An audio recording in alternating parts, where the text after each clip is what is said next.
RSS के 11 लोग कत्ल के कसूरवार करार दिए गए हैं। अदालत ने इन 11 आरएसएस के मेंबरों को उम्र कैद की सज़ा सुनाई है। ये खबर है और बहुत बड़ी खबर है, लेकिन टीवी चैनलों से ये खबर गायब है। अखबारात में भी इस खबर का कोई अता पता नहीं है। इतनी बड़ी खबर और आपसे छुपा ली गई, और ख़बर आज की नहीं बल्कि 14 नवंबर की ही खबर है। 11 नवंबर को ही केरला की अदालत ने एक केस में आरएसएस के 11 लोगों को कसूरवार करार दिया और 14 नवंबर को सज़ा सुनाई गई और ये सज़ा उम्र कैद की सुनाई गई। केरला की एडिशनल कोर्ट ने सुनाया, लेकिन टीवी चैनलों ने इस खबर को नज़रअंदाज कर दिया। अखबारात ने भी इस खबर को जगह नहीं दी। अंदाज़ा लगाइए, अगर किसी और तंजीम या किसी और मजहब से ताल्लुक़ रखने वाले 11 लोगों को कत्ल के जुर्म में उम्र कैद की सज़ा सुनाई जाती तो कितना हंगामा होता, कितना चर्चा होता और कब तक डिबेट चलती। लेकिन इस खबर को इस तरह छुपा दिया गया जैसे लगा कि कुछ हुआ ही नहीं है। आइए बताते हैं क्या है पूरा मामला। बात 5 नवंबर 2013 की है।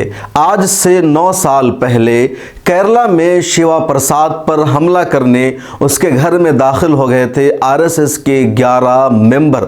शिवा प्रसाद सीपीएम की स्टूडेंट्स विंग सीएफआई के फील्ड सेक्रेटरी थे और उस पर हमला करने के लिए उसके घर में दाखिल हो गए आरएसएस के 11 से ज़्यादा मेंबरान। जब आरएसएस के मेंबरान शिवा प्रसाद पर हमला करने लगे, उसको जान से मारने लगे, तब उसके बाप वहाँ मौजूद थे, नारायणा नारायण। उन्होंने अपने बेटे को बचाया और जब बाप ने अपने बेटे को बचाने की कोशिश की तो आरएसएस के इन 11 मेंबरों ने शिवा प्रसाद को छोड़कर खुद नारायण पर हमला कर दिया और वहीं पर नारायण को जान से मार दिया। नारायण को आरएसएस के इन लोगों ने ऐसे वक्त में मारा जब नारायण की निगाहों के सामने उनकी बीवी भी मौजूद थी, उनके 2 बेटे भी मौजूद थे। वो लोग आहो बुका कर रहे थे, अपने शौहर को, अपने बाप को बचाने की कोशिश कर रहे थे और आरएसएस के ये 11 कातिल मार रहे थे। बीवी के सामने, 2 बेटों के सामने नारायण को आरएसएस के इन 11 कातिलों ने कत्ल कर दिया।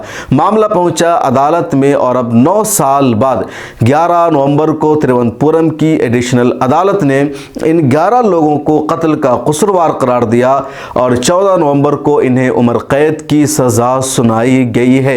इतनी बड़ी खबर है, लेकिन इस खबर का कोई चर्चा नहीं, कोई तस्करा नहीं। इस खबर को छुपा दिया गया।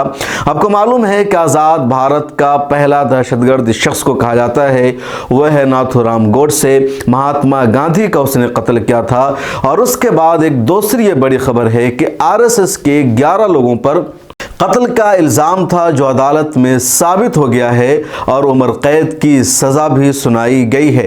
इस रिपोर्ट में इतना ही। कमेंट सेक्शन में अपनी बात ज़रूर लिखिएगा। सोशल मीडिया के सभी प्लेटफॉर्म पर मिले टाइम्स को सपोर्ट कीजिए और प्ले स्टोर पर जाकर के हमारे मोबाइल ऐप को ज़रूर डाउनलोड कर लीजिए। वहाँ ताज़ा तरीन खबरें उर्दू, अंग्रेज़ी, हिंदी सभी ज़ुबान में आप पढ़ सकते हैं, उंगली की एक क्लिक पर।